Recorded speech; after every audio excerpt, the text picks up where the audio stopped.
সময়ে ও অল্প উপকরণে ঝটপট রান্না করে নেওয়া যায় এমন একটা মজাদার ডেজার্ট রেসিপি শেয়ার করব।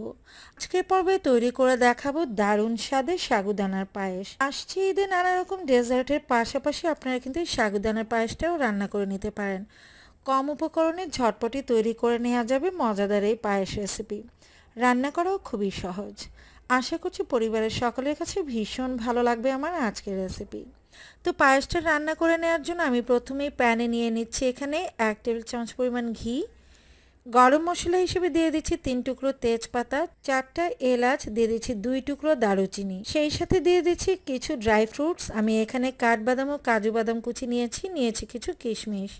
গরম মশলা ও ড্রাই ফ্রুটসগুলোকে 15 থেকে 20 সেকেন্ডের জন্য ভেজে নিতে হবে। খুব বেশি আঁচে কিন্তু এটা ভেজে নেওয়া যাবে না, মিডিয়াম আঁচে রেখে নেড়েচেড়ে ভেজে নিতে হবে। একটা সময় ভাজতে ভাজতে দেখবেন যে খুব সুন্দর একটা সুঘ্রাণ বেরিয়েছে আর কিশমিশগুলো ফুলে উঠেছে।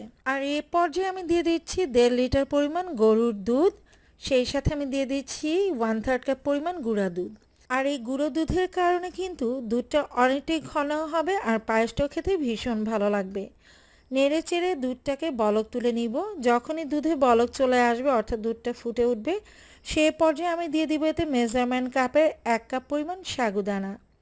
আর আমি কিন্তু সাগুদানাগুলোকে ধুয়ে 20 মিনিটের মতো ভিজিয়ে রেখেছিলাম। তো অনবরত নাড়াচাড়ার উপর রেখে কিন্তু রান্নাটা করে নিতে হবে, কোনোভাবে কিন্তু নাড়াচাড়া থামানো যাবে না। চুলার আঁচ মিডিয়ামে রেখে নেড়েচেড়ে এটাকে ফুটিয়ে নিতে হবে। তো কিছুক্ষণ জাল করে নিলেই দেখবেন যে সাগুদানাগুলো ফুটে উঠেছে, অর্থাৎ সাগুদানাগুলো একদম ট্রান্সপারেন্ট হয়ে গেছে।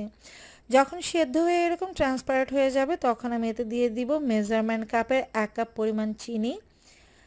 আর মিষ্টি খাবার একটু ব্যালেন্স করার জন্য আমি দিয়ে দিচ্ছি খুব সামান্য পরিমাণে লবণ। তবে আপনারা যদি মিষ্টি খাবারের লবণটা পছন্দ না করেন সেই ক্ষেত্রে স্কিপ করে যেতে পারেন।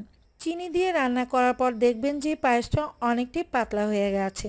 চিনি থেকে কিছু পানি বেরিয়ে যাওয়ার কারণে কিন্তু এমনটা হবে। তো আবারও নাড়াচাড়ার উপর রেখে এটাকে জাল করে নিতে হবে 5 থেকে 6 মিনিটের মতো। যখন এই পায়েসটা পুরোপুরি সার্ভ করার জন্য রেডি হয়ে যাবে, ঠিক নামিয়ে নেওয়ার আগ মুহূর্তে আমি এতে দিয়ে দিচ্ছি 1 টেবিল চামচ পরিমাণ ঘি। আর অবশ্যই কিন্তু নামিয়ে নেওয়ার পূর্বে ঘিটা ইউজ করতে হবে। নেড়েচেড়ে ঘিটাকে মিক্স করে নিচ্ছি। এই রেসিপিটা রান্না করতে কিন্তু খুব বেশি সময় লাগে না। তো দেখতে পাচ্ছেন আমার পায়েসটা কিন্তু একদম পারফেক্টলি রেডি হয়ে গেছে। আর এরকম ঘনতেই কিন্তু আমি পায়েসটাকে নামিয়ে নিব, কারণ এটা যখন ঠান্ডা হয়ে যাবে তখন আরও অনেকটাই ঘন হয়ে যাবে। চাইলে কিন্তু ফ্রিজে রেখে ঠান্ডা ঠান্ডাও আপনারা এটা পরিবেশন করতে পারেন, আবার চাইলে গরম গরমও সার্ভ করে নিতে পারেন। আসছে ঈদের রেসিপিটা তৈরি করে নিতে পারেন, খুব মজার হয় খেতে।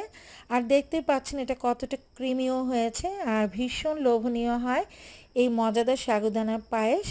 তো আই হোপ রেসিপিটি ভালো লেগেছে। ভালো লেগে থাকলে লাইক, কমেন্ট এবং শেয়ার করে দিবেন। সেই সাথে চ্যানেলটিকে সাবস্ক্রাইব করে দেওয়ার রিকোয়েস্ট রইল। পরবর্তী রেসিপি দেখার আমন্ত্রণ জানিয়ে আজকের মতো এখানেই বিদায় নিয়ে নিচ্ছি। সবাই ভালো থাকবেন, সুস্থ থাকবেন। আল্লাহ হাফেজ।